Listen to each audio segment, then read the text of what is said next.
All right, welcome in. We've got 3. We will have 4, we believe, soon. Bobby Manning's going to be joining us from the Garden. We got Josue Pavone. He's so hyped. That's what it is. Pumped. He is pumped. He said something ridiculous in our chat. It was like so green teamery. One thing. Just one? Yeah, just one. Yeah, only one. It was like, I'm so glad this team's back to blowing out teams. All right, I'll wait for you guys to say it. I know exactly what line you're talking about. Oh, God. Yeah, it's a miracle if Bobby only says one ridiculous thing in our chat. Yeah. Glad Celtics are back to destroying teams. We'll wait and let him defend himself. Yeah, absolutely. Yeah, Josue Pavone, a freshly shorn Josue Pavone, fresh from a wedding. Yeah, survived it.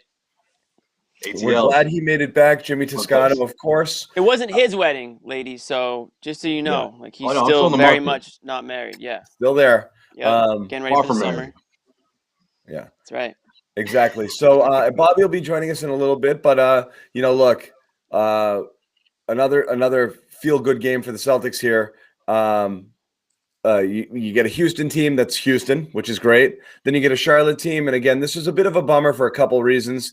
This was supposed to be the Gordon Hayward return. Yeah. Gordon and Terry coming in here, revenge, blah, blah, blah.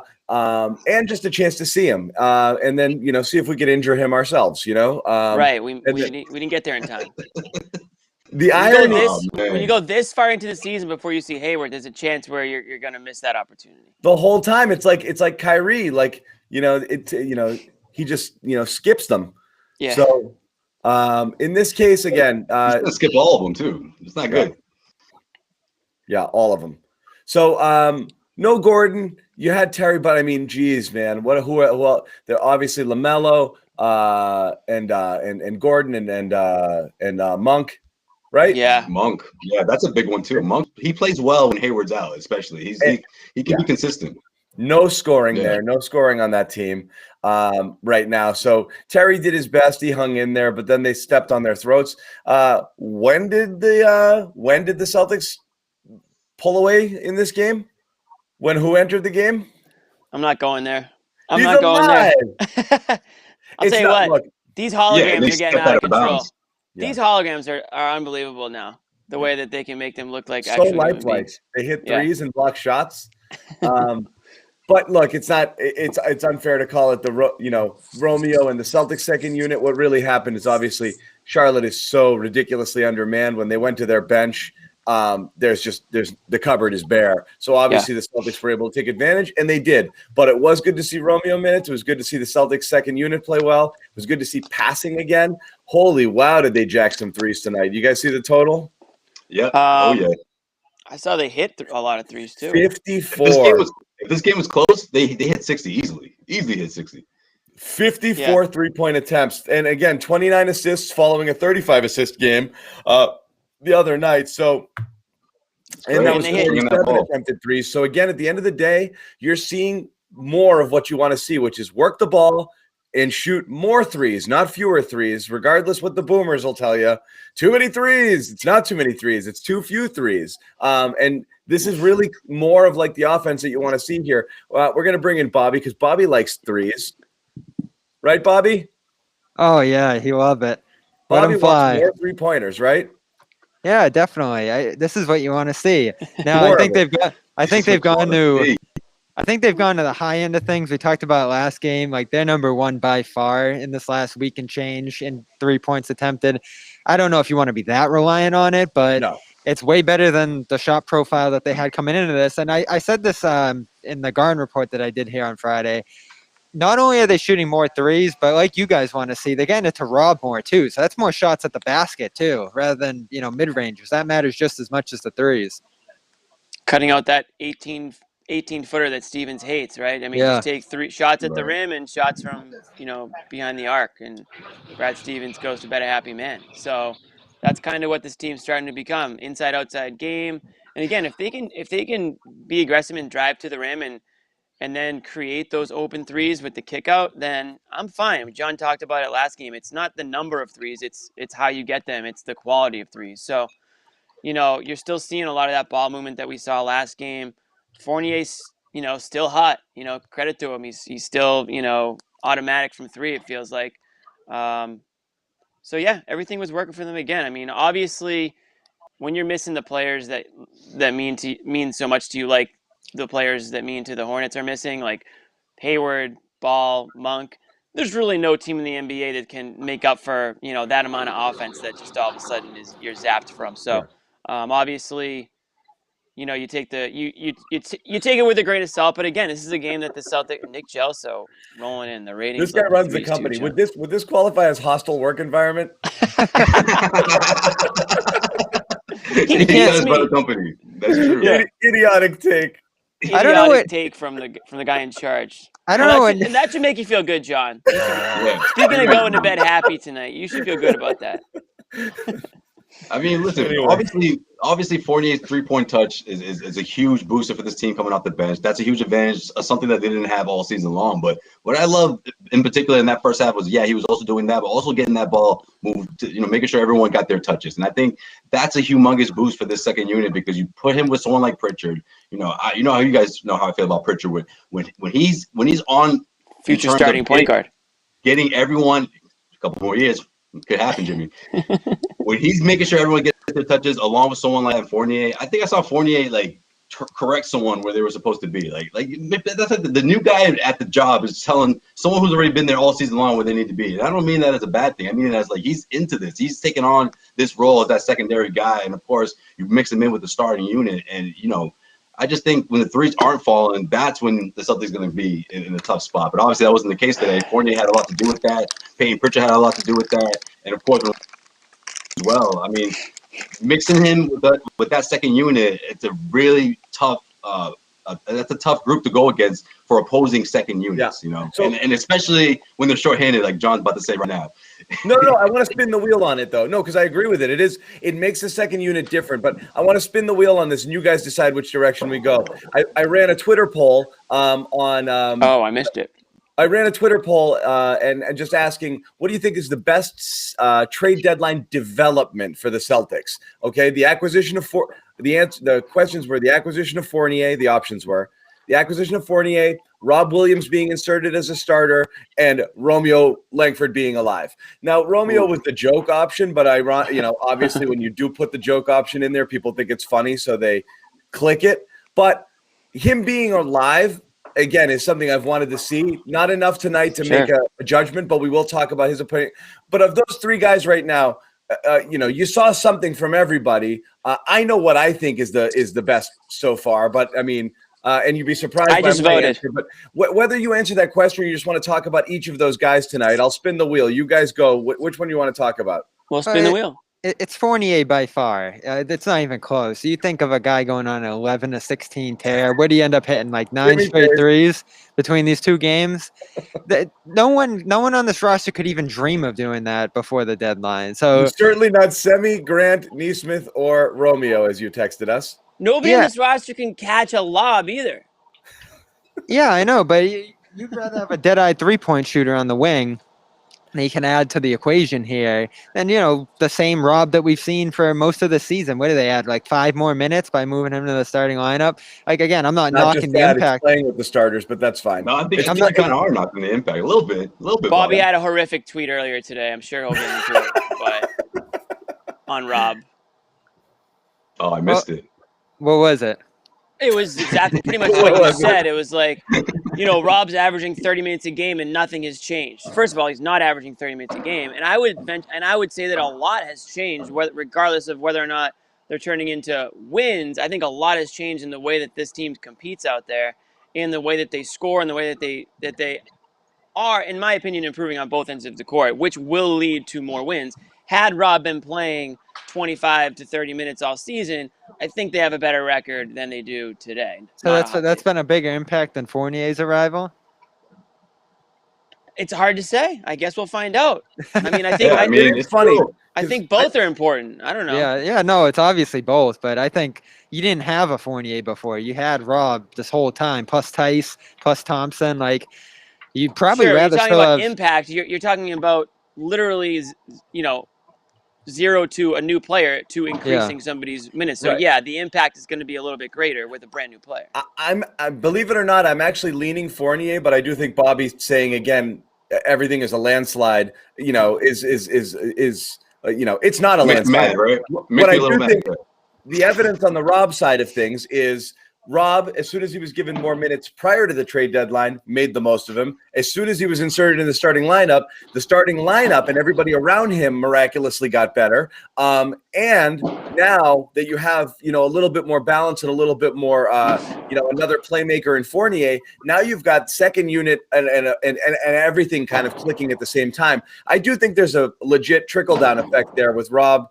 and what he brought to the starting lineup. That being said, Fournier is impressed the crap out of me with how not just his shooting, but just his savvy, his IQ, how quick the ball gets out of his hands, his playmaking ability. Extend him. Secondary playmaking.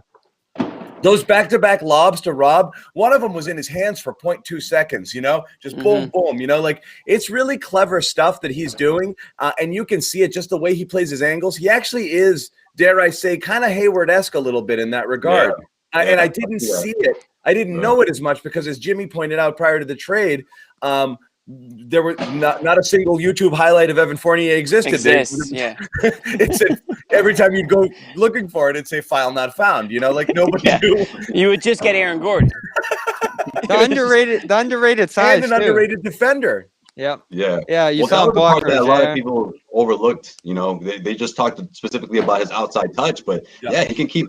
He can keep up with guys, I mean, he's not a long defender, per se, but I think when you couple that with that second unit and how much this team needs that so much, it's going to amplify what he does. Will trickle down not only with that second unit, but of course with the starters. He will be at the end of games with those guys, to finish games. For sure, and it wasn't a huge deal, but he got to play and spell those minutes with the young guys in the fourth quarter when they were up 27. And he asked, was it going to be another walk of shame game? Was this all going to fall apart with Nesmith and Langford in there? And they actually extended the lead by the end of the night. And so that was important, too, for him to be able to go out there, allow the guys like Romeo, Nesmith, Mo Wagner, those type of guys to get some run, while not just completely capsizing like we saw earlier in the year. And still, Fournier only finished with 22 minutes. So, well, nobody needed it. That's the whole thing. All the minutes would be down tonight because the fourth. Luckily, they fourth quarter was out of reach. Yeah, they didn't have to worry about it. So that was good. And again, it kept everybody down. You've got Philly and then New York with the back-to-back coming up. So anytime you can cut down minutes. How many times have they had a blowout win where they didn't have to slide the starters back in? It was nice to go the whole fourth quarter not having to worry about it. That's is that the first one? Maybe two. Yeah, there's not a lot. Maybe two. Yeah. Usually, first time in forever. Yeah, usually you're watching the clock.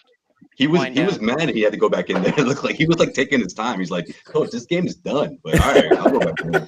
Yes, I guess I'll play it out. It was out of hand fast. So the Fournier stuff again, I was super impressed with again. And it's amazing because, like I said, prior to that game where he caught fire, he's 1 of 6, kind of trending towards another dud of a game. And then he, lights it up in the fourth quarter. I think he was good instantly. And then he had those 10 straight threes, which was one off the Celtics record. I mean, missed a couple late, but I mean, still all around great game. I do want to get everyone's thoughts on Romeo. I know we tease a lot, that Romeo is, is not real. But in fact, he was real. Now, in addition to his play, which again, you only have a little snapshot of it, so it's hard to say too much. What I did find encouraging is that his first game back off of the COVID conditioning thing, they wanted to get him in right away. And so he already leapt past Nesmith in the rotation, which is not super surprising, but it certainly tells you something. But it was clear that they wanted to get him run. Brad even talked about, I'm giving him a couple stints tonight. So it wasn't he's cleared to play, go sit next to Nesmith and Taco.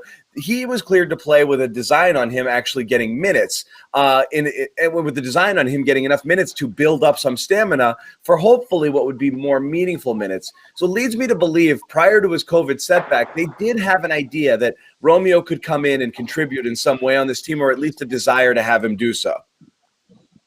Yeah, for sure. And we saw that. I mean, his defense is obviously the part that we all want to see unfold. We want to see him develop, but it's so frustrating because there's not a whole lot of time. I mean, just for him to get his legs back, I think it's going to take some time leading into the playoffs. And we're not quite sure if he's there development-wise to keep up with some of the top talents or at least top tier teams. The Eastern Conference has got dramatically better over the past year, and Romeo hasn't. Obviously, he's been sidelined, so it's a tough spot. I mean, it's a great glimpse of the future, I guess. It's still, we have to see more of it, but for him to come in with that sort of energy, the putbacks and the what was it? The block. Bridges can jump, man. Yeah, that was no joke. He got it on the way. That is like for someone to do that, has been out that long and come in your first minute, your first stint. It's impressive, and I guess it shows that obviously he hears the talk that's going on around the city, and it looks like he's developed some thick skin over the past year or so, and he's ready to prove himself to everyone. Yeah, everybody was blown away by his defense coming into the league. That wasn't something people thought would be a strength of his game, and he's still continuing to flash that, not only positionally, but with the dynamic athleticism to make a play like that, steal later in the game. That's what's going to get him into the rotation ultimately, because there is an opportunity here between him, Nesmith, Semi Ojeleye eventually when he gets back as like a fourth forward spot. Not a ton of minutes there toward playoff time, but it's not out of the question that if they can ramp him up conditioning wise and he responds well to all of that over the final 20 games or so, you get more blowouts like this that he can be inserted into the fourth. There's an outside chance that he can end up making the playoff rotation, but it's going to be an uphill battle for him for sure. He's just so limited right now, and there's so little time left that it will be tough for him to break into this in a big way. But tonight's a start. But there is, though, that's the thing is right now, and it's a perfect opportunity because Nesmith didn't make the most of his minutes, so he's not going to get him back, I don't think. And Semi being out almost guarantees, even with the acquisition of Fournier, that Nesmith's going to get in. That Romeo's going to get in there, I think, in this range of 12 to 15 minutes a game to start every game. I don't think you're going to get I don't think you're going to get he sits for the next two DNP-CD and then comes in for 5 or 6. If he does, then that probably means he's not in their plans. But if he's right back out there against Philly on Tuesday, playing, again, those 2 stints, as Brad kind of pointed out there, which is roughly what you'll be looking at, a little second quarter and a little third into the fourth run, that is good enough to start, I think, and then you let him build off of that. If he goes away, that's rough. Again, it depends how long Semi's out there, but I don't think it's that hard, Bobby, to crack the rotation personally because there's not much there. You're really only competing with who? Semi Ojeleye and Aaron Nesmith at that point. And that's why I'm saying, I want to see him because his highest level of play, I think, gives you at least the defensive Semi with some offensive potential to boot, and we'll see whether that's the case. Yeah, I mean, the greatest trick Romeo ever played was convincing the world he didn't exist, right? that's the saying. And listen, you had that in your mind. He goes out there today, drains his first shot, the 3-pointer, which was great to see him, have a little bit of that. I know he missed the next 3, but he goes out there. Confidence is, a guy hasn't played in a year. I mean, he could have looked like Nesmith 2.0 out there, but he actually looked like he belonged. He was cool, calm, collected. He was that player that the Celtics can put on the opposing team's offensive guy and see if he can slow him down a bit. That's something that they lacked. You talk about Romeo and now Fournier. That's 40 plus minutes now that you could potentially have in this rotation that you didn't have a couple weeks ago. So that's huge for a potential push here to the playoffs. And in terms of depth, if the Celtics can actually stay healthy, they look a lot more like the team in last year's bubble, playoff personnel-wise, than they have sort of floundering through the first, half plus of this season. So anything you get out of Romeo is a bonus. I mean, if you're talking about a guy that can give you 15 minutes off the bench, I mean, last week, John, I think you said, a lost season for Romeo. So that's the worry. Yeah. Right. That's the worry. Listen, we're not gonna go overboard here with his debut, but you got meaningful minutes. You got something that resembled an NBA player, which is great. And if they can build on that, and if he can stay healthy, because that's another guy that hasn't been able to stay healthy. If he can stay healthy, then you've got an end of rotation sort of player there for the playoffs. So that's all I was pointing out for today. Is the fear was when they were like, you got the vibe, didn't you guys? That they were like, you're not going to be seeing much of this guy. When they're like, wow, with the reconditioning stuff, the kind of feeling was like, I don't know what, if anything, we're getting from him. So I thought that ramp up might be, those last few games where he's had the COVID reconditioning designation. I thought that could last 2 and 3 weeks. It looks like Thompson's still in it, so that was the worry there, is that he might not even see the court for 2 weeks. The fact that he, on his first game cleared, he played again is the encouraging aspect for me. Yeah, that's what I said about that fourth quarter, John. That's the only way they can get him back into things. Like, they don't have practice time, and even if they did, you want him at game speed more than practice speed. So any chance that they can get to fit him into this rotation, they're going to do it, just because that's the only way he can get back into the fold here. Like, those, I'm sure Stevens didn't love throwing him into the fire right away here, but they had no other choice with how jam-packed these games are. I'll say this too, Semi Ojeleye is expected to miss 10 games total, I think. He's already missed 5, so there'll be about 5 more games here, maybe more, if the injury continues to linger into that West Coast trip, for Langford to have steady run. And you're right, John. There isn't a whole lot of competition there when you think of where Neesmith's done. Yeah. Grant probably isn't interchangeable with him, because Langford gives you more wing versatility on the defensive side of the ball. So, like, the opportunity's here if he plays well over this next week. Well, that's the thing. You're right, because now, Brad theoretically has the personnel more suited to play the type of game that he likes to play, particularly defensively. Oh, it's beautiful. Particularly defensively, when you've got a bunch of wings and that whole switchability thing. And I do think, Romeo fits into that really well for him if he can play, because now that you have Fournier, you've now all of a sudden, I don't want to say it's wing depth. You've added Romeo, who hasn't shown anything yet. But like I said, it allows you to do the things you want to do. Whether or not he's capable is, again, what these next 5, 6, 8, 10 games will show us, because you really do want him playing at a reasonable, reliable level when if and when you enter the playoffs. And again, the Charlotte situation we're talking about beforehand, you have to think the path to the playoffs obviously gets easier here. Hayward's out a minimum 4 weeks. There's 5 weeks left in the season. That's a minimum 4 weeks. This is one of those, like, we'll check him at 4 weeks and be evaluated. It really sounds like his season is done. Which is crazy, because he didn't even look to be in that much pain. Like, no. Went up. Like, it was almost like he was. I felt he was almost like gonna walk it off, and now it's like, what's a sprained foot, John? You're the closest to MD here. What is that? It all depends what kind of mid-foot, where it's sprained. I didn't see what it was here, but what is it? Foot muscles? Huh? Foot muscles? It's not an ankle. No, it's the same thing. It's just there's different parts of the foot has a billion bones in it.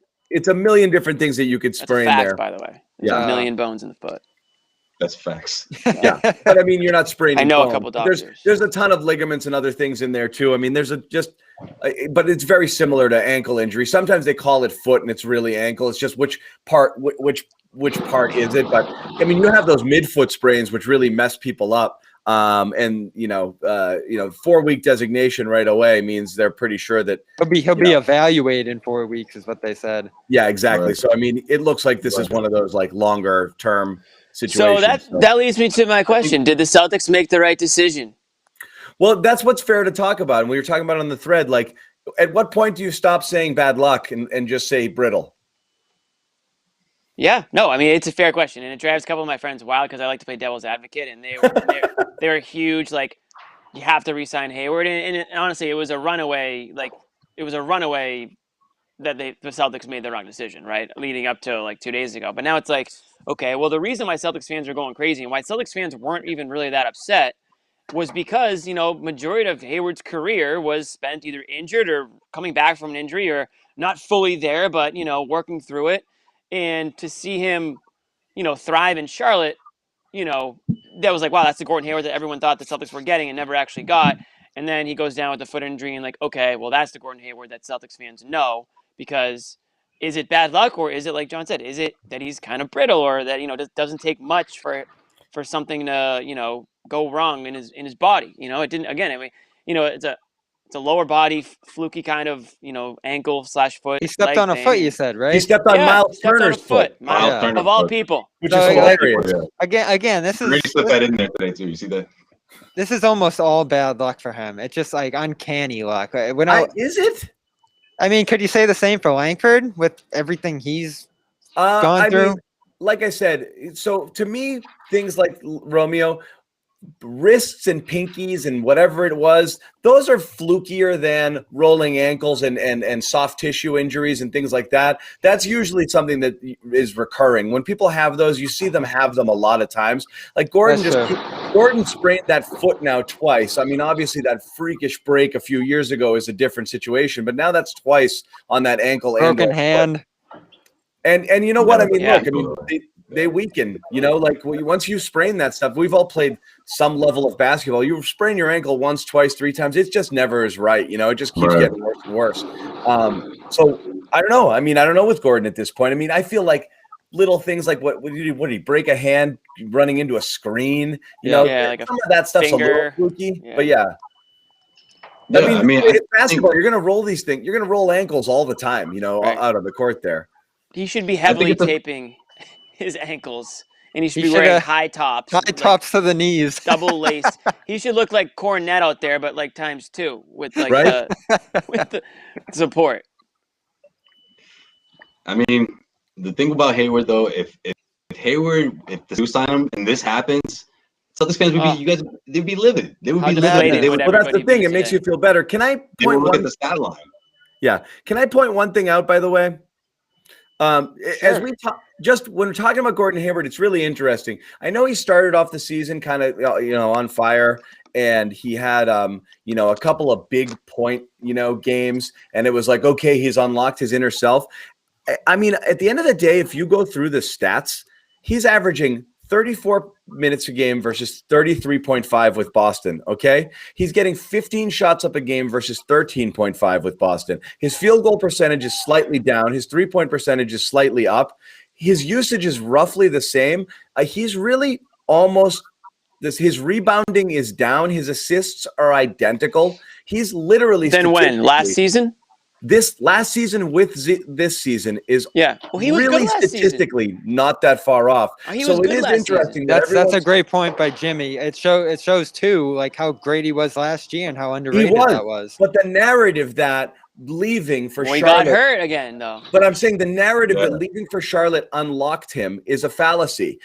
He's pretty much been there what he was here, and so. This notion that I get to go there and be more of myself, he's not really doing anything different than he did last year. There's 2 parts of it, though. I mean, being the front man isn't just about him taking a million shots. Like, he's setting up other teammates. He's the guy on the ball all the time there. And you look at the numbers, his importance there. He's missed 4 games at 1-3. Now, tonight you add that in there, 1-4. Like he's been an important piece there on both ends of the floor and within the offense outside of scoring. He's just been a floor general for them, frankly. Again, that's fine, but he was here at the times when he was out. He was always a secondary ball handler on this team. He was expected to do a lot with the ball and to be a playmaker as well. So I think it's fine if he's got a little bit more responsibility and or respect from his teammates for his role there. His overall, what it's doing for him in his career and who he is and getting to be the true best version of himself is a pretty marginal differse. So I don't know. What's his percentages? He's probably like 50%. No, like I said, his field goal percentage slightly down from 50 to high 40s, and his 3-point percentage from 38 to 40. It's pretty close, but I mean, one and a half shot attempts more, and every other rebounding up, assists flat, almost everything is flat across the board, and minutes about the same. So he's being pretty much. I mean, it wasn't like he was not used here. I mean, this is who. Let's put it this way. This is like what it's the narrative. He's a 26, 27 point per game scorer, whatever he was in Utah, and that the Celtics suppressed that. He's pretty much this guy, and he was this guy for the Celtics last year, which is a really good player. I just think when he talked about being a featured player and wanting to be that, I just think it was more about the narrative than anything. It wasn't about the production. It wasn't about the role. It was about the fact that everyone was saying this is Tatum and Brown's team. And when Gordon Hayward first signed here, it was too many wings. He was supposed to be the one that's going to lead the obviously him and Kyrie, or originally it was supposed to be him and Isaiah Thomas, but it was supposed to be him and Kyrie. He got hurt. When he came back, even as he was working his way back, the narrative started to change. Okay, now Kyrie's, he's the mentor for these young rising superstars. It wasn't Kyrie and Hayward are the mentors. No, just Kyrie. And as he's trying to get himself back, he finally got himself back, put together his best season in Boston last year. But again, what's everyone remember? It's what have you done for my Celtics fans, right? What have you done for us lately? right? You got hurt in the postseason. Yeah. You know, in the postseason, you still you fought through, but obviously he wasn't the same player. Obviously, you forget what happened because 2 months went by, you know, from the NBA shutting down. So it was a lot going on. But again, at the end of the day, I just think it's the narrative. He doesn't like being that guy. He doesn't want to be known as the guy who's a size to the two rising superstars. And let's be real, it was about that money, the 120 million. Yeah, that was the big one. You get the bag. Yes. Get the bag. If that's the case, everything is garbage in terms of what you say. You know, this whole I went there for blah blah blah. It's nothing. If Boston wasn't prepared to offer the same thing, and then it's all nonsense. It's interesting to me that we've accepted that narrative when at the end of the day, he's pretty much the same guy on a worse team. Well, he and Terry share the load. It's not like he's clearly the one. And I got news for you, buddy. LaMelo's the headliner there when he's healthy, so you're already not the number one guy. You're about to cede control of the team to a kid, to even younger than the ones who you didn't want to bring and give it to before. Isn't that to a something? ball, brother. Yeah. You never know. Nonetheless. So good luck with that contract, and he's like, "Hey, respect on paper, I'll take it." I'll tell you though, it can be a breath of fresh air though to not only leave the Boston market, which was probably tough on him, but also to just kind of be on this young team without a lot of expectation, building something, playing a fun style. Like things got a little rigid starting last year here in Boston with the way they were playing offense. So there was probably a million different reasons that went into this, but at the end of the day, that money was the big one. And then everything else was secondary for that. Like they offered the most money by far, and that's what he took. So that's what it came down to. They offered him the most money. They offered him a much bigger role than the Celtics could have offered him. Whether or not they're using him similarly or not, I guarantee you that was a huge part of it, was the role. And, you know, Michael Jordan selling you on your role in the organization is probably something that's pretty difficult to turn down. And again, and the cheese shops. Charlotte's got so much cheese. Absolutely. And then he got some of that cheddar. That's all he needed. I think a fresh start was probably something that Hayward really was looking for. I think his Boston career was probably one that he'd like to move on from for a number of reasons. You know, health. I think he felt disrespected, not just from the fans, but maybe from you know, people within the team. Maybe he felt like, you know, his role was just, like you guys said, he's kind of a bit of Mr. Education Reform. Mr. Education Reform might have felt a little out of place. Is that what you getting at? Maybe he did. He rode the Kurt Schilling train out of town. He said something about the injury. I'm just thinking about the first day. Hold on. I'm just thinking about the first day when they're all putting the jerseys on and Gore was just like. Everyone it was, you know, everyone's posing and Hayward's like, I'll see you guys later. Right. He thought it was the perfect choice. And he said something about the way the injury was handled too, Joe Swayer. He alluded to that. Sure. Yeah.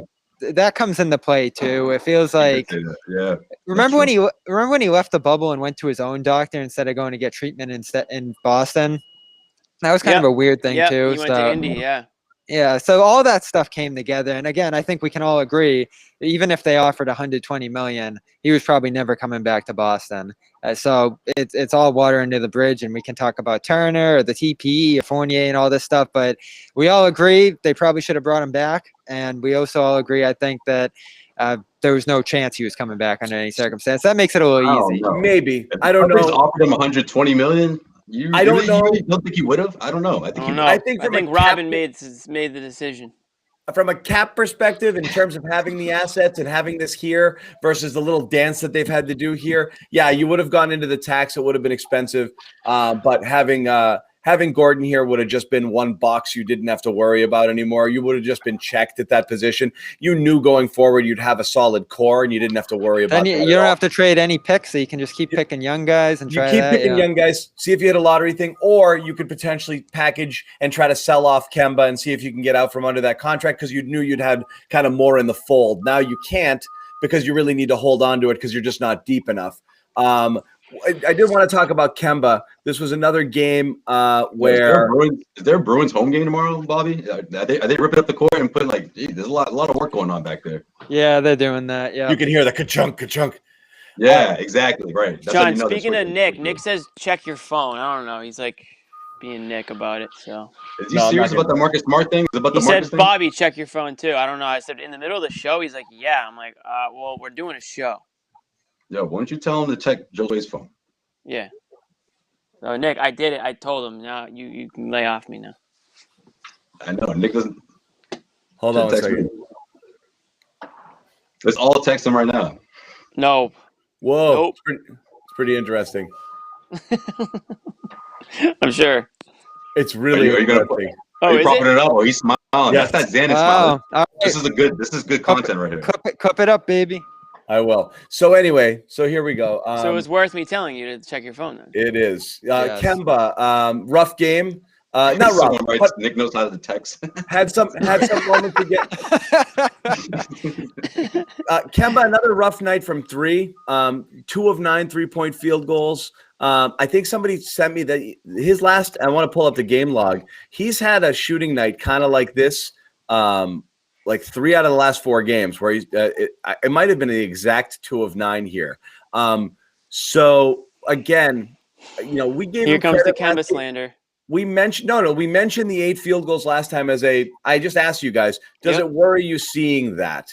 And then he had another, night tonight where all he did was jack threes, missed a ton of them. Bobby, you were there. Yeah. So Bobby, what do you think? You're there. Yeah, how did he look to you? You're at the game.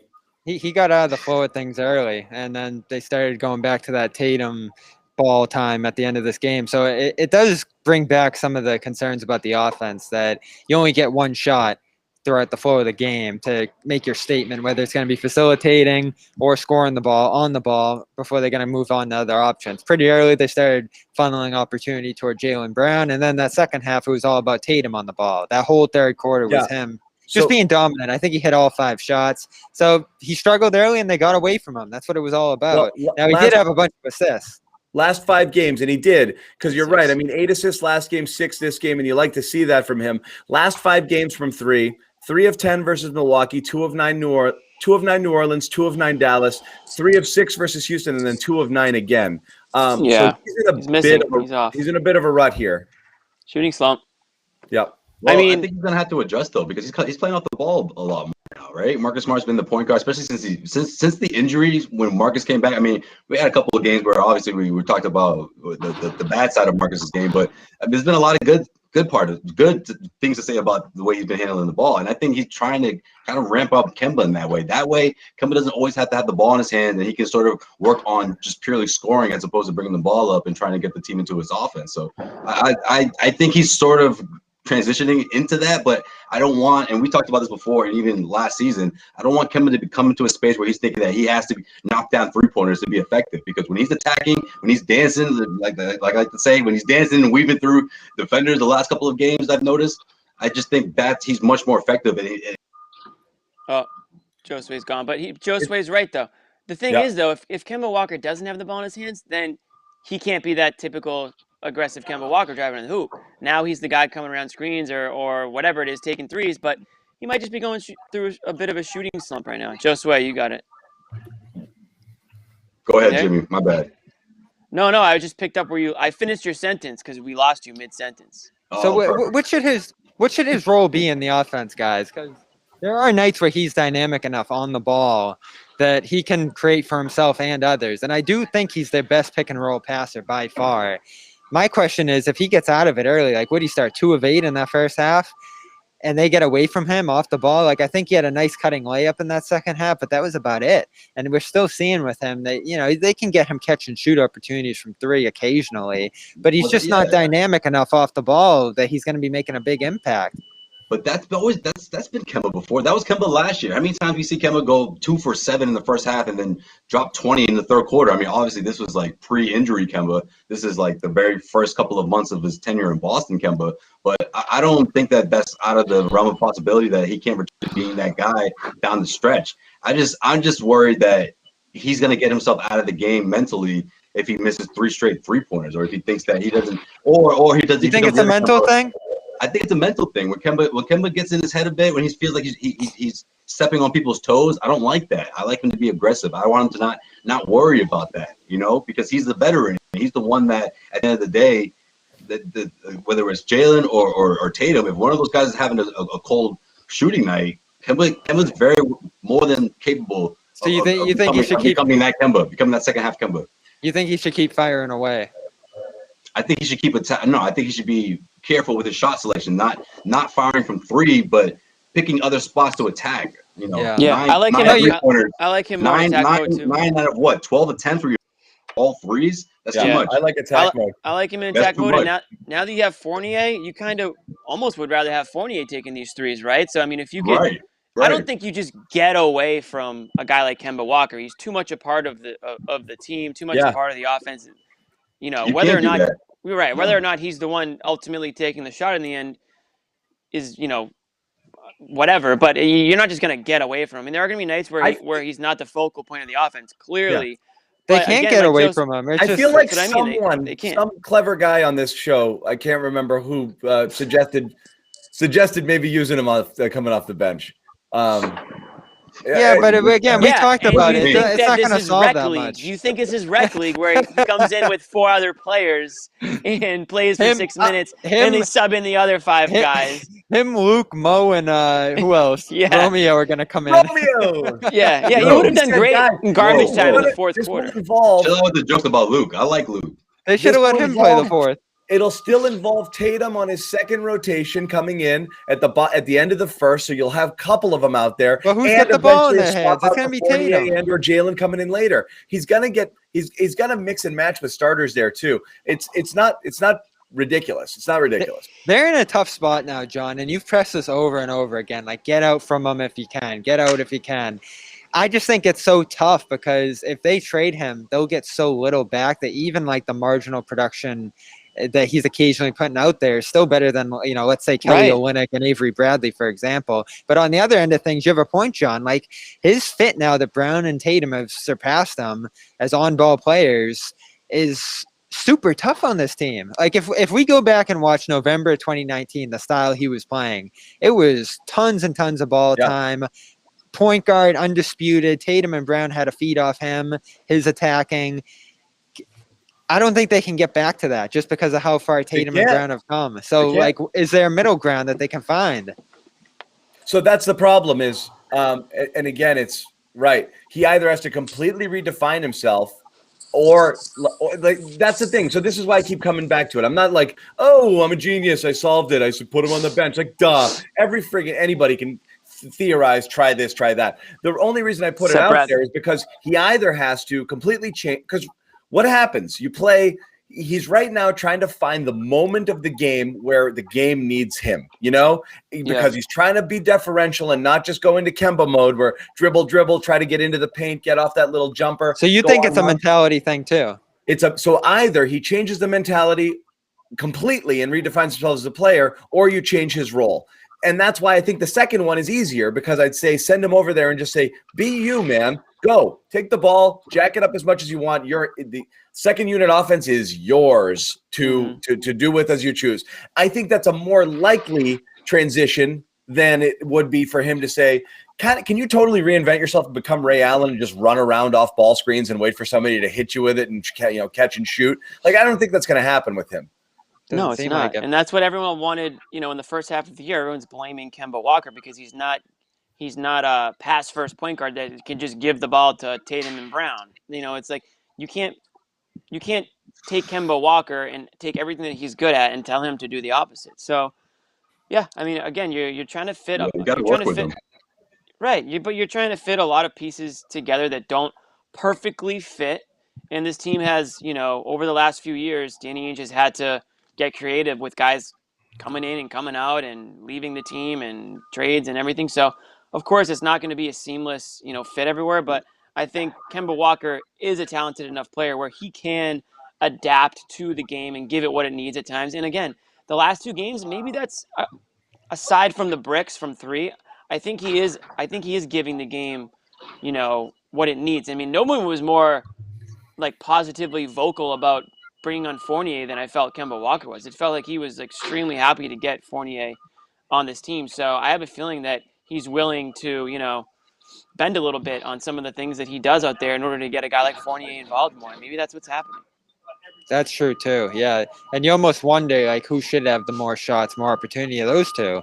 Like it becomes an even bigger lump of ball guys now because that's where Fournier is at his best, and we're seeing it now. They're getting him more involved, getting him those spot-up jumpers, and not only is there one ball to go around, but there's only so many times that they can run these guys around screens and get them those threes. They can't give that play to Brown 5 times and Tatum 5. Like that can't be their entire playbook for the game, and they just take turns doing it. You know what I mean? So like you have a lot of guys on this roster who want to do similar things, and somebody's going to have to sacrifice a little bit and diversify their game. And let's give credit to Fournier too. I wasn't sure he could play the style of ball that he's mostly been playing so far, catch and shoot, off-ball movement, catch in the lane and finish, and he's doing that. He's putting his mind to that, and he might be the differential guy who ultimately takes the backseat to even get Kemba more involved.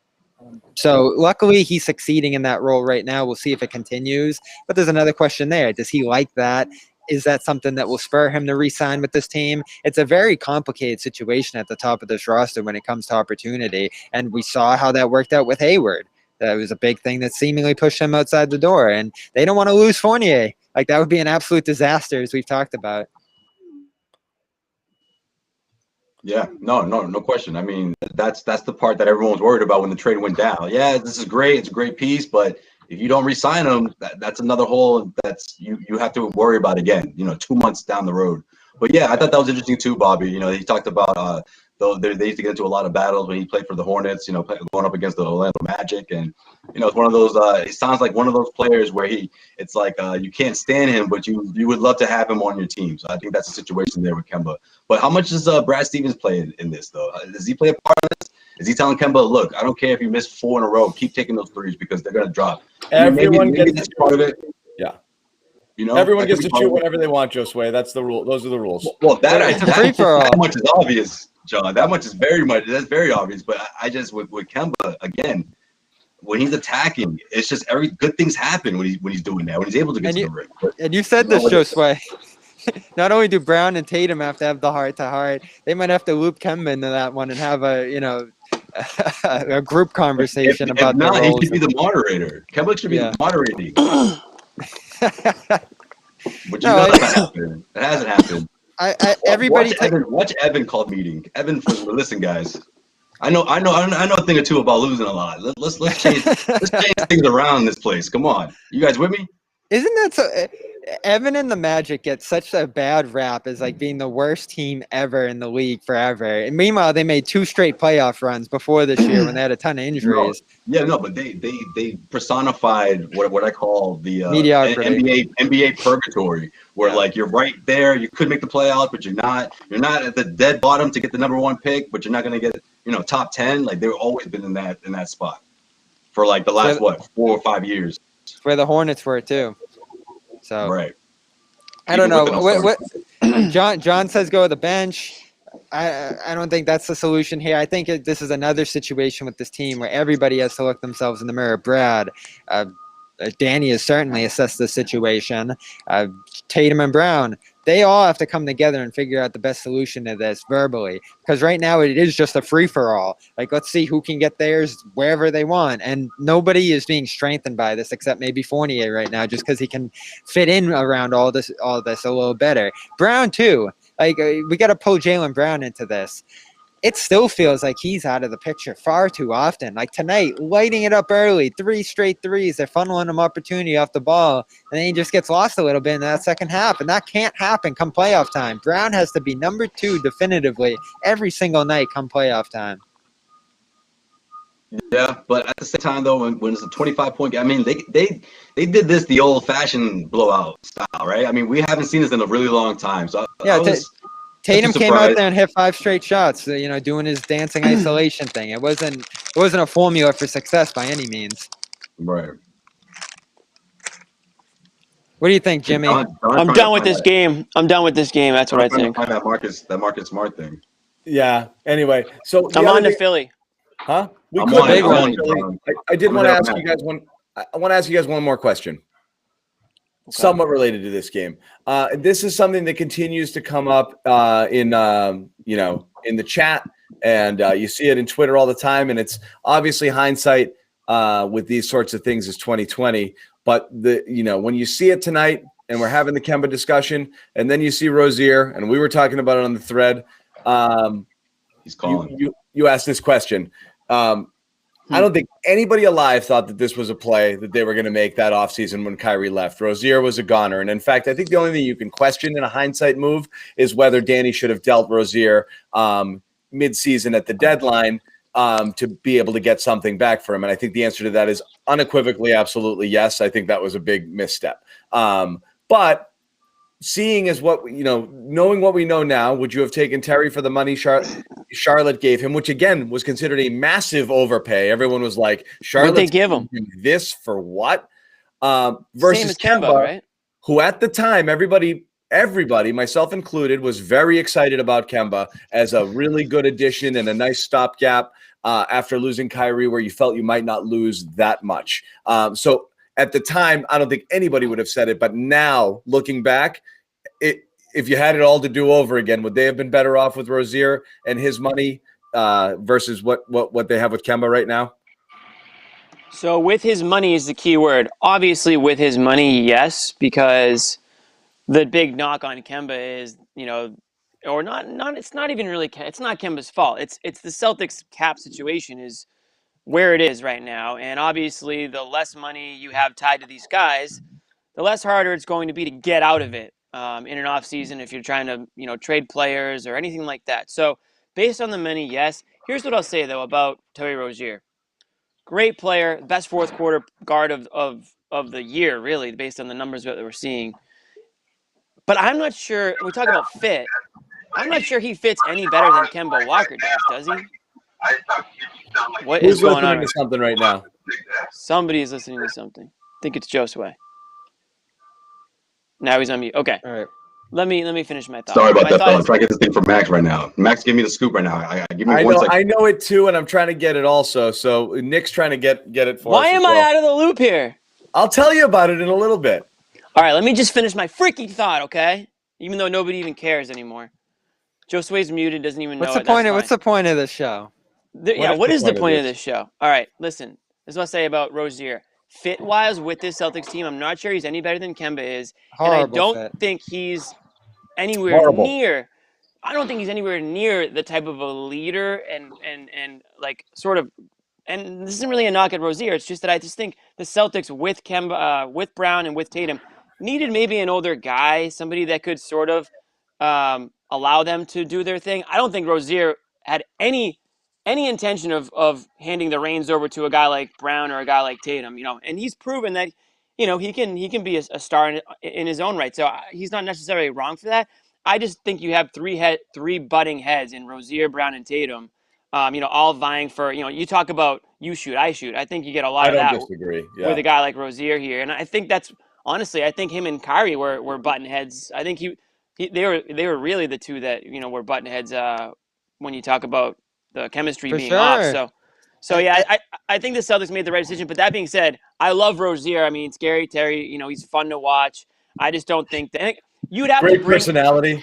You'd have to, if you were going to keep Rozier, you almost might have to think about trading like Brown, because I just don't think they all would be able to fit together. That whole era from like 2016 through 2020 that ultimately was, so much of it gets blamed on Kyrie. But you do have to look back on some of the other characters that were involved, like Terry Rozier. And I know he just got a standing ovation during pregame tonight, and they were going nuts when he was swapping jerseys with Rob Williams after the game. And Nice. They love him. He had that moment against Milwaukee and even in that Philly series to some degree where he was just a brilliant, aggressive guard for this team. When Smart was down, when Kyrie was down in that postseason, he stepped up in a massive way. And I'll say this too. He gets the blame for that Game 7 against Cleveland, even though he was phenomenal in the Game 6 at Cleveland where they could have clinched the series. He's stunk in that game. They all did, but he was completely off in that game. But the next year, where he had to go back to being that third guard, it was just clear that he wasn't comfortable with it and made it known. Day after the season, he goes on First Take and starts talking about us not running the plays and not doing things right and this and that. There were just murmurings all around the team of his, dissatisfaction with his role. And I thought during that year that Ainge could have solved a lot of problems by trading him. And I still believe that to this day. That could have salvaged that team to some degree. whether it would have worked out long term to do that, whether they would have even got anything. I just think he was so unhappy on that team that he needed to go. And ultimately, that was a big reason he ended up going to Charlotte. They got Kemba out of the deal. And I just think that's where everyone ultimately wanted to end up. Kemba wanted to be in Boston. Rozier won his own team. And that was the history. And so even if Rozier wanted to stay and that would have been a good fit, I still say keep Kemba because I believe the 2020 Celtics had a chance to win a championship. And that was with Kemba, Brown, Tatum, and Hayward. That team, when they were healthy, were so dominant that year. I don't think they beat the Lakers, but they should have gone there. They should have gone. And so I think that run was worth Kemba, even if the rest of the contract doesn't go amazingly. And do you think Rozier could have, at point guard, done the same thing with that team? I mean, it's impossible to say. I think he's certainly talented. He's certainly talented enough, but I think it goes back to, do these guys will they play well together, right? I mean, we're already seeing that issue to an extent right now, and I just think tossing in a guy like Rozier, who, like you said, Bobby, clearly was dissatisfied with his role, clearly thought he was just as good as these other guys that were playing in front of him. And credit to him, he's gone on to the Hornets and he's showed that he is, a star in this league and one of the better, clutch. He's playing like one of the best clutch point guards in the NBA this season. So, again, I mean, is he a type of guy who's going to take a backseat to Jaylen Brown and Jayson Tatum? Absolutely not. So, I just don't think it would have worked here. Now, money-wise, sure, you're paying him less, and he allows you to get out from underneath the contract easier. And I mean, he's an extremely tradable guy if you needed to, if he was putting this type of production up. Unlike Kemba Walker, who many feel like, including John, feels like isn't tradable at all. No, yeah, and the case for him would be you can go long term with him, with Brown, with Tatum, and kind of build something there with a core, rather than Kemba being a bit more of a short term fix that isn't in line with those guys' ages. Right. I just think at that time it was a no-brainer too, Jimmy. I mean, you bring in a veteran, a perennial all-star. Besides the fact that Rozier obviously has shown that he can come up big in the postseason, I just don't think he has pains to do. I mean, from the Celtics perspective at least, right? I mean, if you're looking from the way things ended after 2019 season, it's like, wait, let's try to get one. Let's try to split this up as much as we can without breaking, the best core guys that we have. And of course, that was Jaylen Brown, Jayson Tatum. And then they traded for an all-star in Kemba Walker. So I just think at that time it was just too much of a no-brainer to just say, you know what, let's just give the young guy a shot here. I just think they would have been. It's too risky. It was too risky of a move.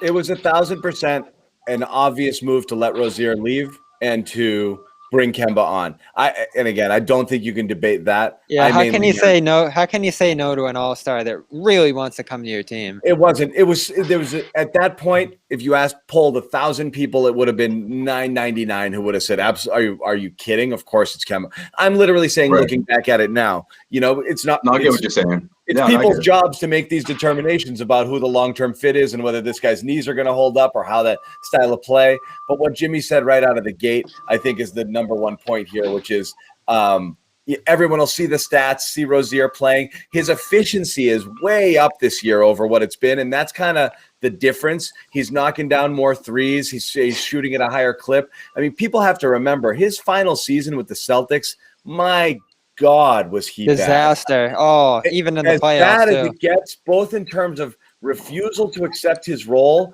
but also just his percentages across the board were so bad. He had such a bad year after that amazing stint in the playoffs there. So it was really depressing to see it. I mean, he shot 38% from the floor. I mean, he was he was just a chucker. And honestly, he was never a good shooter. He still isn't he 41 now? No, he's 47% this year, which is crazy. Really? He had never eclipsed 40%. He never eclipsed 40, ever. Okay. But the threes were okay. 38%, 35% his last 2 years, they were passable.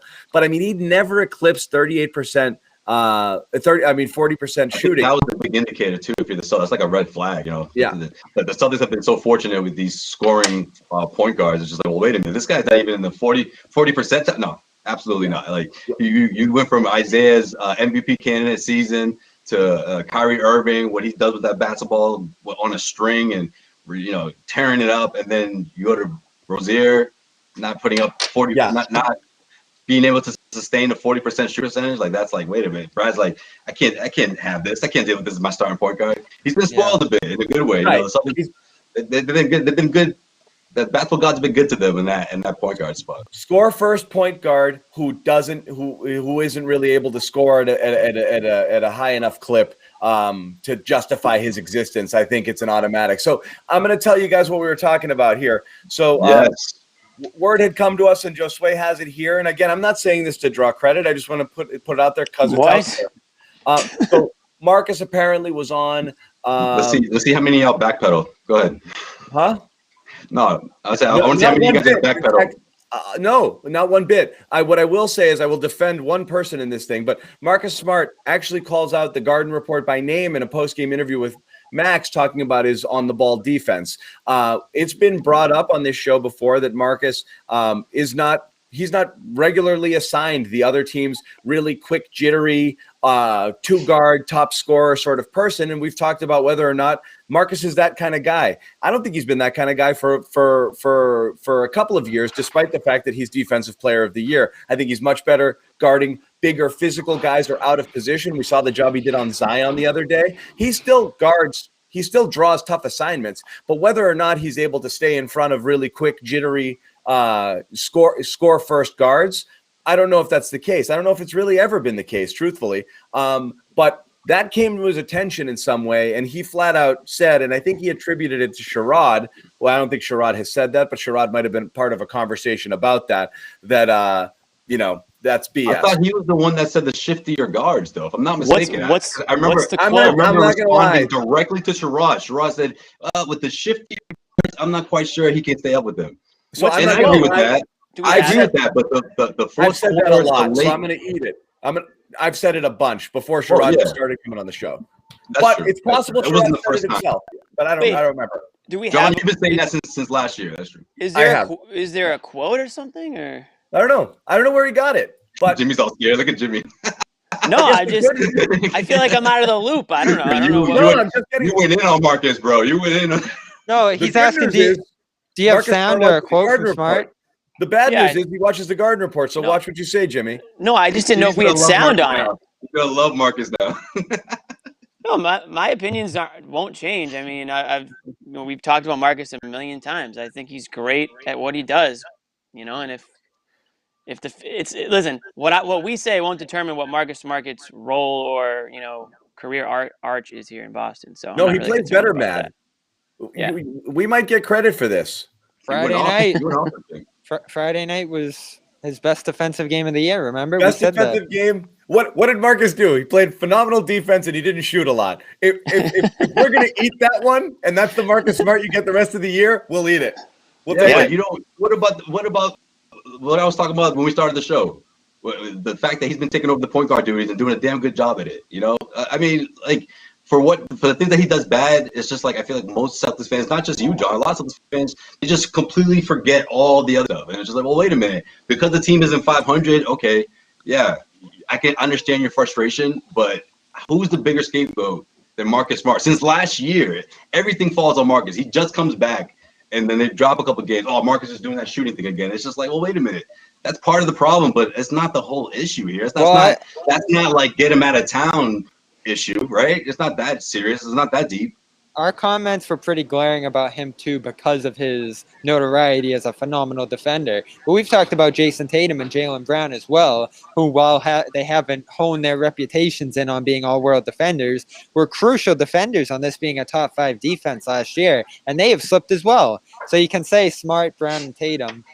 All 3 of them have slipped because of the bigger offensive load that they've taken on. That usually happens in the NBA. Right. It's just a natural thing. Kawhi Leonard, if you look at Kawhi Leonard these last 2 years, he has not been a very good defender, and he's known as the best defender in the universe. You see that. You see it based off of assignment choices. The last time they played Kawhi, he's not guarding Tatum. Yeah. No, and that's and that's, it's all this blame we're placing on everybody's a little imperfect because should Smart be the third option on the team like he has been for most of this year? Probably not. He should be on the bench and fixating on defense. But because of the roster that Danny Ainge put in place, that's the role that he had to take on. So, it's not us just drilling Smart saying he's being lazy or, he's not even physically the defender he is in the past. We know he's capable of it. But on this team, in this current role, a fact is a fact. He just hasn't been the same defender this year. No. Fine.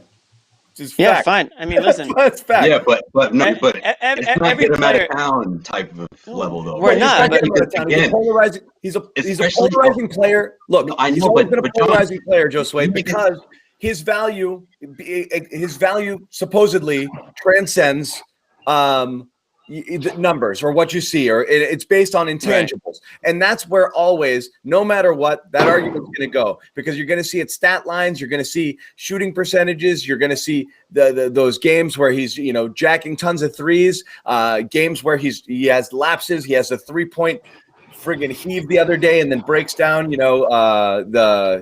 the next 3 plays after that, and the Celtics kind of fought, go in the tank against New Orleans. There's a lot of there. He's a polarizing figure because of, look, I mean, we're not talking about, people forget about Marcus Smart a lot of times, like the waves they've ridden with him as an organization over the years. I mean, there was times where the question was, can you keep this guy around anymore? And obviously he's righted that ship, and he's kind of taken on the role of like the spiritual, and emotional leader on the team. But I mean, this guy's been all over the map with it. And then you throw in inconsistencies and inefficiencies. He's a lightning rod. He's always been, he always will be till years after he's gone. That's not going to change. Yeah, but okay, let me ask you this, John. How many times have you mentioned that he's all NBA defense? How many times have you ever on this show mentioned it? I've mentioned it to talk about whether or not it's legit. Yeah. No, not even. You didn't even mention it. You just talk about he's regarded as his defensive god, but never once do you mention his biggest accolade. Like, you know what I mean? Like that's where I'm getting at, John. Like it's just like people, it's easy to forget because you're so to speak in your feelings about this team. What's wrong with this? What's wrong? Oh yeah, Marcus again. And so yeah, that's on the list, but it's a long list of things that's with this team. But that's and Smart was out forever too. Let's not forget that he was out for like over 20 games. No one talks about that. No, but listen, the issue that people have with Smart is not. Listen, his defense isn't the issue. You can say that you can say that maybe it hasn't been up to par with what we've seen in the past, and maybe he doesn't make All NBA defense this year. I don't know, but the issue is when the shots start to go up in numbers and they're not falling, and sometimes he might make a pass that maybe he shouldn't have made, a little, extra, boneheaded play, something like that. That's what frustrates people. It's not people getting mad at him because of his defense. Nobody. It's people saying, why is he taking 16 shots? That's when people get upset with him. Yeah, but then it's like when you're in the middle of an argument and it's like, and you know what? On top of everything, you're not even that good at defense. You know what I mean? Like that's been the narrative. That's what people say now. You got to stick with the facts on it. What we're saying is he the guy who is locking down another like dynamic scoring guard game after game? You give him that assignment and he chases that guy around all game. I get what you're saying. How many 40-point games from from scorers did the Celtics eat this year? You're literally pointing out that you can still be good at defense and not necessarily be that. And literally, if that's the criticism, which is Marcus Smart is a terrific team defender. He can guard lots of different positions, so his defensive versatility is a huge asset. But the one knock on him defensively, where I think he gets more credit than he necessarily deserves, is he's not locking down the other team's best player on a night-in, night-out basis. And you've had a lot of guys go for 40 against the Celtics team. So if you have a guy, and we've said that about Jaylen too, if these guys are supposed to be real defensive stoppers, you shouldn't be eating as many of those games. And I understand it's team defense. That's the criticism. Nobody's saying he's not a great defender. Of course he is. He does a million different things defensively. We're literally talking about one aspect of his game on the defensive side. That's the other side of it too. It's not going to be one guy who's shutting down another player in this defense. It's a team thing. That's just not how it works. And that's how Avery Bradley started to slip on the end a little bit too, because he was trying to make up for Isaiah, and there was a lot of switching and a lot of handoffs and stuff. So again, this defensive meltdown, it's not about Smart. It's about Tice early on this year, and Thompson certainly, who wasn't doing a good job, and Tatum and Brown. Like, everybody's been involved in this. Grant's been a disaster. Like, it's just a whole team failure on the defensive end. And I think that's probably why Smart gets frustrated with this, because he knows that. And when you start pointing out individuals within this, it can get a little bit touchy. I mean, we can talk about Kemba too. Like, at the end of the day, he's just not a great defender because of his size, and it is what it is. They attacked him early in this one, hard, and he got hammered. Yeah. So you can give him credit for his positioning and all that, because, again, this team plays team defense. It's switching. It's handoffs. It's all that stuff. No one They're not. Really, it's all switching anyway, so it doesn't really matter who you're starting on and this and that. This is a small. Again, this is a nitpicky. If the Celtics played like tear through the screens and like stay with your man and, had Smart face guarding Jamal Murray or whoever it is in games, you might see a different result for Smart. He might actually be capable of locking down in that way, but it's tough in today's league. Like the league, even since like Marcus Smart came into the league has changed so much. We talk about that all the time, and you have to like sacrifice a little bit now in the individual pieces because teams can just so easily get Smart off of Murray or whoever else, I don't know who would be in this game, Rozier, and get Rozier onto Kemba. Like they can do that at will. And so that's where it gets tough for great guards like Smart who want to D up a guy one-on-one. Yeah, I mean, I don't know. Smart's an emotional guy, so he's gonna, if he, if you could, it's like anybody else in the world. You say 100 great things about them and then one bad thing. They're only going to think about the one bad thing. So but we say Smart gets a lot of criticism. From I know, but just fans in media, general, though, he's like I said, he's a lightning rod type of guy. His shooting's a big one. Smart is the least.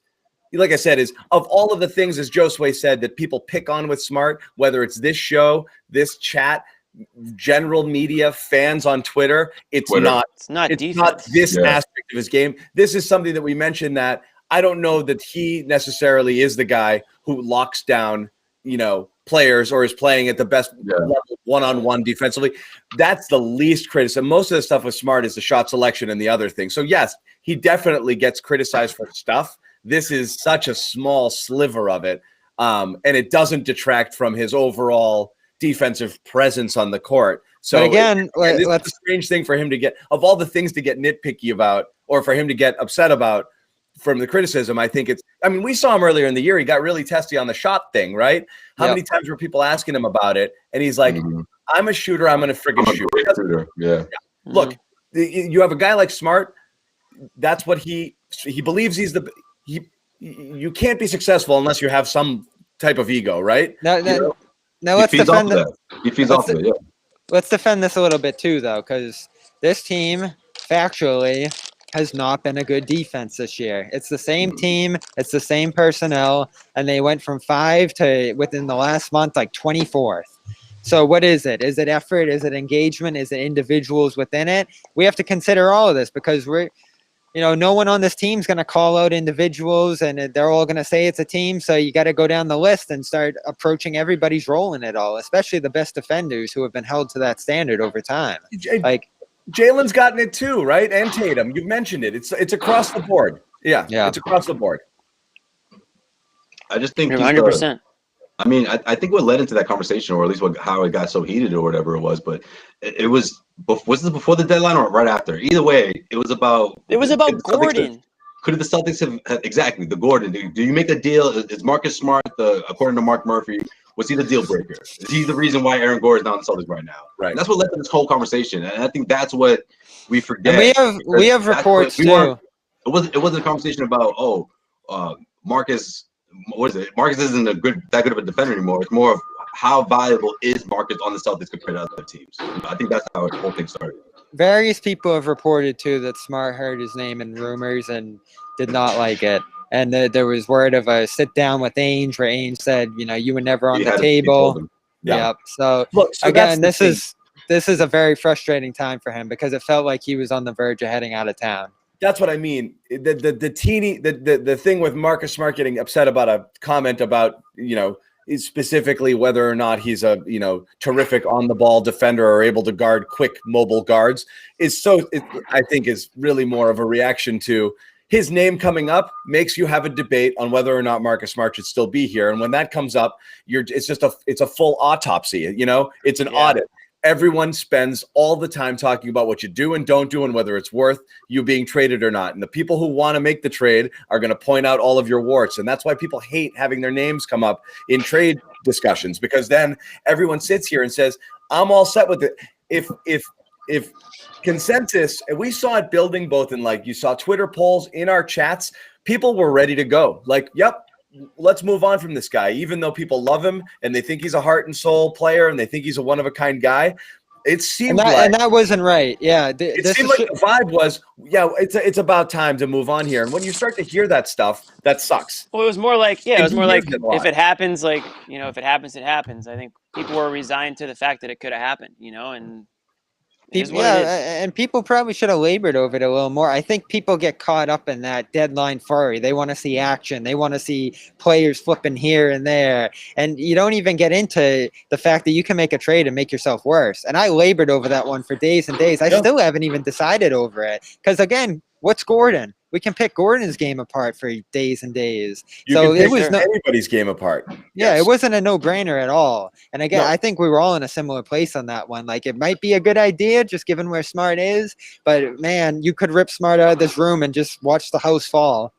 Yeah, that's what I mean. And that was my main point. I'm like, okay, maybe he's not locking down the Kyrie Irvings of the world or whatever, this year, but it's the culture. He's the anchor of the defense, and it's a culture that starts and ends with him. It's not sure they struggled a bit when he wasn't there. Sure, they did win some games as well, but I just think all of that, again, that value is not the same on another team. It's exclusively for the Celtics, and hence why he has the team-friendly deal. It all lines up. Battle team defense, bad all year with him here. Bad when he was gone. It's just not been good. There's other stuff too, though. I mean, we think about his fiery personality, his ability to call guys out. He's going to be the guy who freaks out in the room. I don't think anyone else in that room is going to do that. We talk about Brad, that not being Brad's role. So if you pull him out of that and you bring in another guy in Gordon, that's another intangible loss for the team. Again, what have we talked about where you lose with Smart if you made this trade? It's you don't have another playmaker right now, and right now you have to have him out there distributing because nobody else is doing it. Especially with Kemba's condition. So you have to. And two, that kind of motivator guy. What are the two knocks on the team right now? Nobody's getting them the ball, and so they need a little kick in the ass because they come out with low energy. That's Smart's job. So when you're talking about trading him, you're giving up two things that you desperately need in the moment, which is what made the Gordon conversation a difficult conversation, which is, Gordon seemingly has the type of skill set and a player that you're looking for, but they don't have anybody who can simulate what Smart does for the team. And if you remove it, how much are you losing? It could be a ton. You might not really notice it, and then you move on, and that's that. Right. But that's the debate. That's the debate. Credit to Danny Ainge too, though. They got the player in the position they needed. They got it for very cheap, and they retained Smart and all their picks into the future, which is all you could ask for. Like, this team was begging for an upgrade. They got one. It's working out so far, and now they get to keep Smart. They get to keep these picks to use in future deals. I came out of that deadline absolutely thrilled, even though they didn't get the Gordon thing done. I feel better about it now after watching Fournier the last couple of days. But again, you want to see it high level. It's less about the player and more about what happens next with the next year and how much you pay for them. And like I said, re-signing Smart, extending Rob and doing Fournier. That's a lot of money you're going to have to pay just to keep this team together. I don't know how much closer it gets you to a championship. So it's less about the player. I do want to see Fournier do it against better teams. We do want to move on a little bit and talk about the Sixers because we lost Josue. We do have the Sixers coming up, and Embiid is back. So this is an interesting little 2-game stretch here for the Celtics. Absolutely. We get Knicks and you get Sixers and the Knicks, right? Is that the 2-game stretch, I think? Back to back. So the question is not only, I hate playing the hypothetical, like if you lose or if you get smoked by Philly. Let's bring Josue back in here. They're going to get that win. Philly's going down. You think so? I think so. One, there's always that kind of like. How about a test for Rob? It's a huge test. Embiid's back, and they were talking about it on the broadcast, and Scal brought it up, so it's interesting to me. Like, he was almost like, so I know Rob's your starter, but he's like, but are you really going to start him against Embiid? It's like, I don't know who else you're going to start against Embiid. Thompson. Cornette. We watched Thompson not work there either. This is where you come back to it, and you're like, who else? Like, what? Who else? Like, it's that nobody is good against Embiid. So if Rob struggles here, it's not going to be an indictment on him. Nobody's good against Embiid. So what do you expect? sink or swim, right? Well, the Bobbies of the world will use it as an indictment on Rob. They'll say, "See, he's not ready." But honestly, though, I will say this. Speaking of Embiid, and we had this debate last show. Did you see Karl Anthony Towns dunk all over Embiid? The same Karl Anthony Towns that Bobby laughed out of this discussion when Sherrod brought him up recently as a potential piece in the offseason that the Celtics could theoretically go after. Anyways, that's besides the point. But what? Problem is, Towns follows out, and Embiid goes to the line 17 times, and Philly wins. So, Towns got his moment, but again, Towns still had a good line. I mean, I think he dropped like 36. Towns had a good line. Yeah, nobody can stay with Embiid, but Towns had a good line. Right. Oh, but anyways, it's the fouling. He gets to the free throw line, unlike anybody we've seen in recent history. What are you going to do? That's going to be big for Rob, but at least now Brad has a couple of more players that can use up some fouls, right? That's my fear. Is Rob's got 3 fouls in the first quarter, and that's it. You know? Yeah. That was my only concern really with the whole should Rob start or not. It's just like, oh, you rack up foul, he's going to be done mentally for the rest of the game. But I think he's a much stronger. He's in a different space now. But yeah, I just think with other guys, the new players, the defense. Luke Cornett going out there. You could throw the different players at him, but it's not going to stop him. But I think they're in better shape, whereas you didn't have those bodies before. They need Tristan. I'm still holding out that Grant can go in and just give you solid defense, along with maybe a couple of threes. You know, it's going to be a really good game. It's a really good test for this in the way that they've been. Is this a nickname? The way they look lately. By the way, that's a great point, Josue. This is definitely a game where Grant gets involved because we saw it. We saw Boston. Boston use him against Giannis in that series last week, and it worked out well. Just him being able to hold his ground in the post. That's where Grant wants to defend, not on the perimeter chasing guys around, but holding his ground out there. The problem is Embiid can shoot over him fairly easily, but the height difference. But if you get Embiid shooting, that's what you want him doing.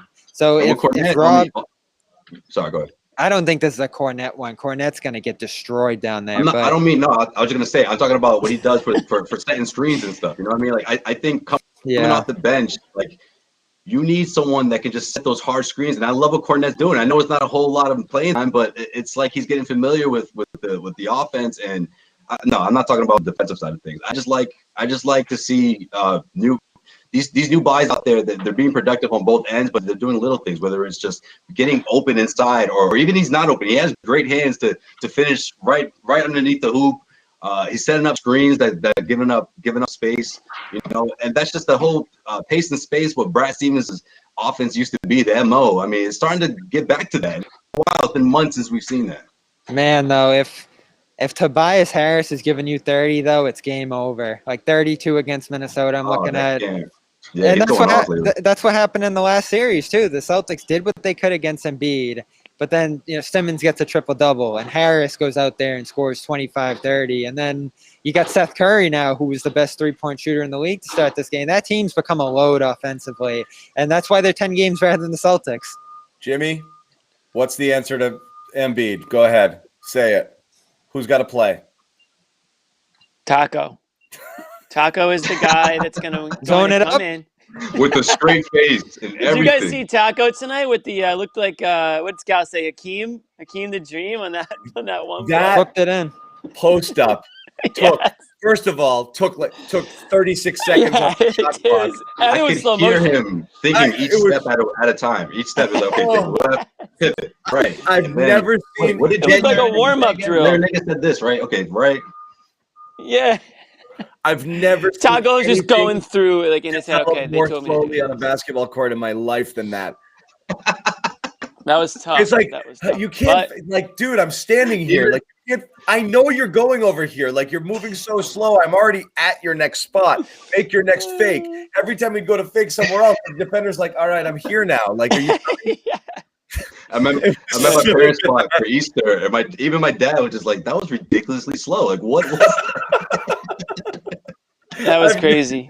Oh my God, that was slow. On a serious note, though, yeah, I mean, Embiid's just a problem. He's going to be a problem. They don't have an Embiid stopper, but join the rest of the league. I mean, if Rob can stay out of if this team can stay out of foul trouble, then they'll be able to roll with him. I really hope the Celtics can compete in this game. Otherwise, it's going to feel like fool's gold the last couple of games, Because at the end of the day, didn't Philly just destroy them in that series at the beginning of the year? It was not even close. Yeah. No, it was not close. It wasn't close. And that's why I really hope that the Celtics can compete this time around.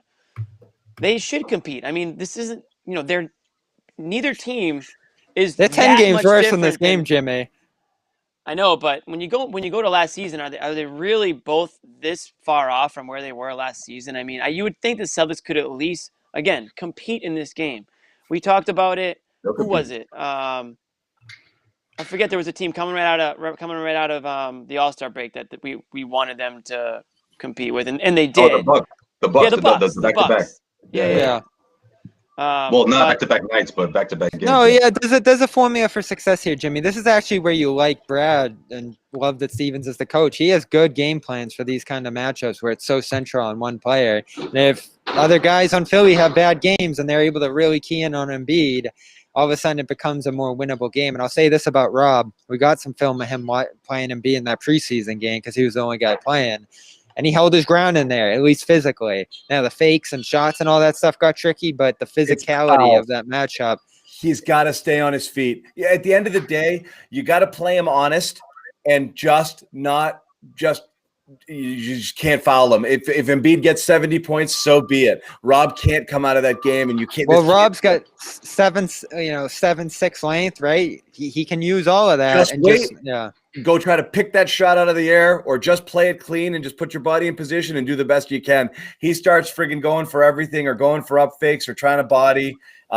He's gonna get torn up. But yeah, it's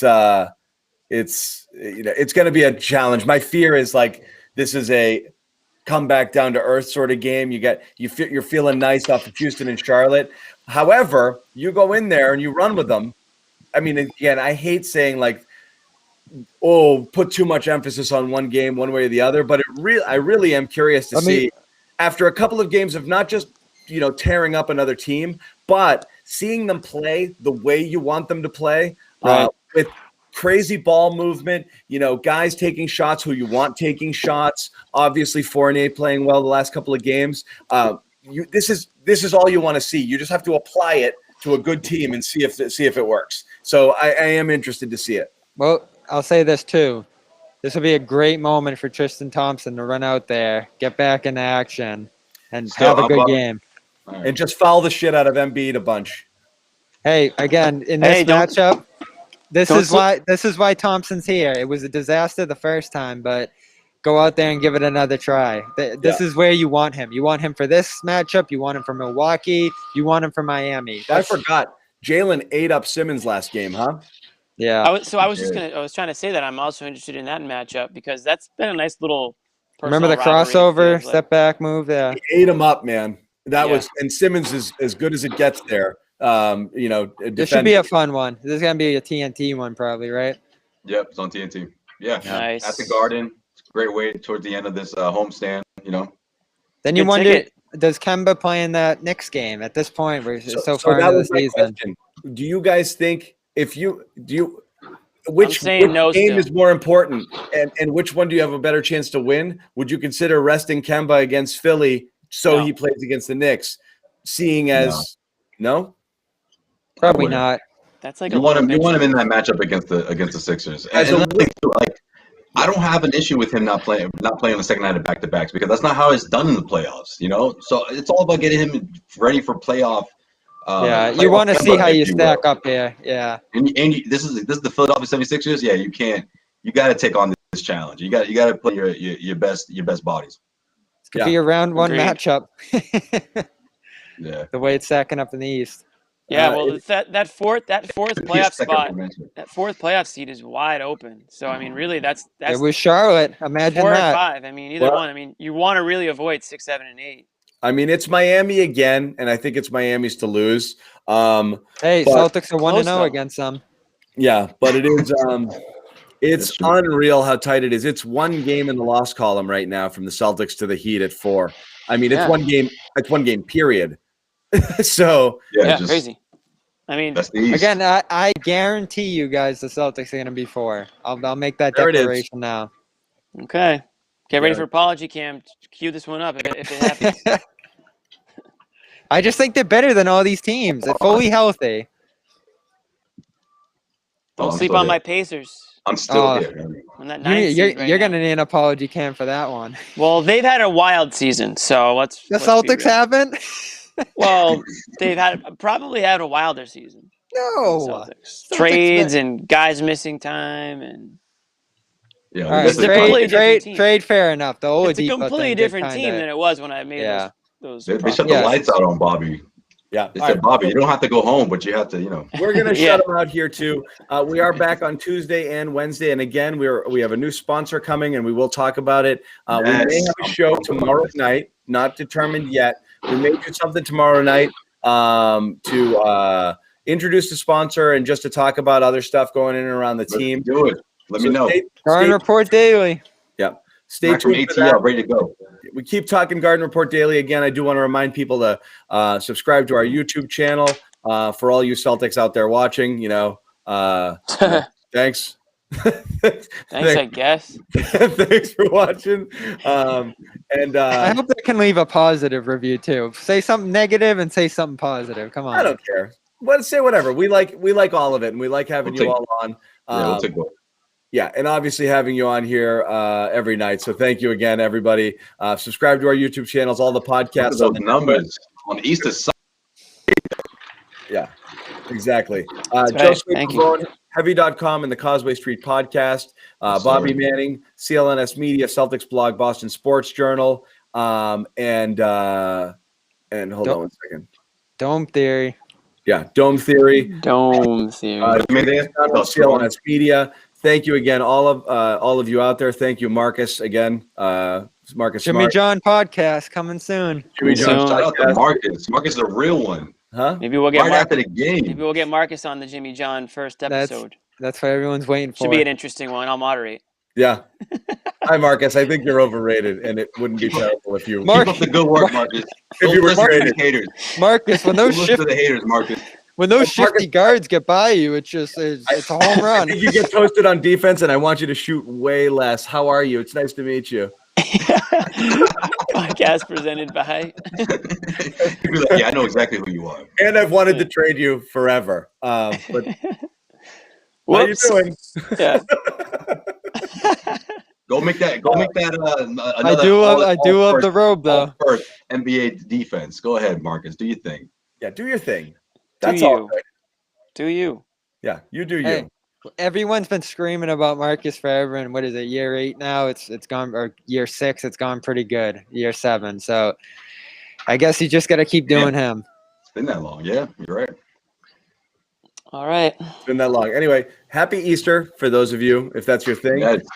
For my Greek / Orthodox buddies out there, we got another month. That's right. A month? We'll wish you guys Easter. Greek Easter. Greekster, yeah. I thought like a week or two. Never mind. It's 4 weeks this time. It's a big gap. Before Bobby gets kicked out here, we're gonna wrap it up. So we'll see you guys possibly tomorrow, certainly on Tuesday. Good night, guys. Hey guys.